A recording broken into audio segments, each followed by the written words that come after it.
खूप वर्षापूर्वी डोंगराच्या कुशीत निळाशार आकाशाखाली एक छोटंसं शांत सुंदर गाव होतं. त्या गावाचं नाव होतं सोनपाखरू. त्या गावात पाखरं गात होती, झाडं हसत होती आणि माणसं प्रेमाने राहत होती. पण या गावात एक गोष्ट होती जी कुणालाच माहीत नव्हती. एक जादूची वनस्पती. या गावात चिंटू नावाचा एक गोड, हुशार, थोडासा खोडकर मुलगा राहत होता. चिंटूला प्रश्न विचारायला खूप आवडायचं. आई, झाडं बोलतात का? बाबा, तारे खाली पडतात का? आज ढग रागवले आहेत का? आई हसायची. बाबा डोक्यावरून हात फिरवायचे.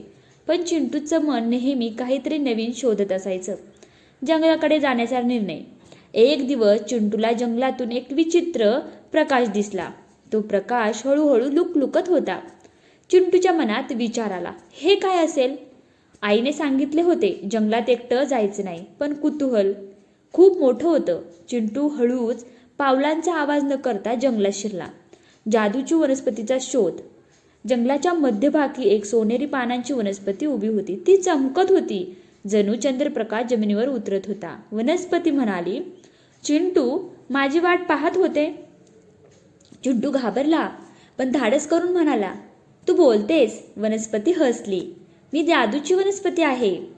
वनस्पती म्हणाली, जो चांगलं मन ठेवतो, सत्य बोलतो आणि इतरांना मदत करतो त्याला मी जादू देते. चिंटूने डोळे मोठे केले. मला पण जादू मिळेल का? वनस्पती म्हणाली, तू परीक्षा दे. एक छोटा पक्षी जखमी पडलेला होता. वनस्पती म्हणाली, तुझ्याकडे औषध आहे, पण ते वापरल्यास तुला जादू उशिरा मिळेल. चिंटूने क्षणभरही विचार केला नाही. त्याने पक्ष्याला औषध दिलं. वनस्पती आनंदाने चमकली, तू परीक्षा पास झालास. जंगलात एक म्हातारी आजी वाट चुकली होती. चिंटूने घरी जायचं होतं, पण त्याने आजीला घरी सोडायला मदत केली. वनस्पती पुन्हा प्रकट झाली, तू दुसरी परीक्षा पण पास झालास.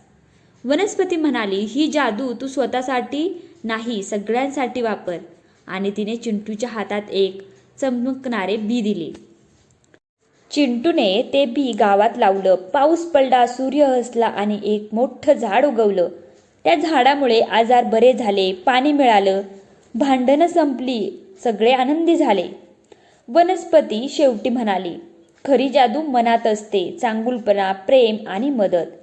आजही जर तुम्ही एखाद्याला मदत केली, सत्य बोललात, प्रेम दिलत, तर समजा जादूची वनस्पती तुमच्या मनात उगवली आहे.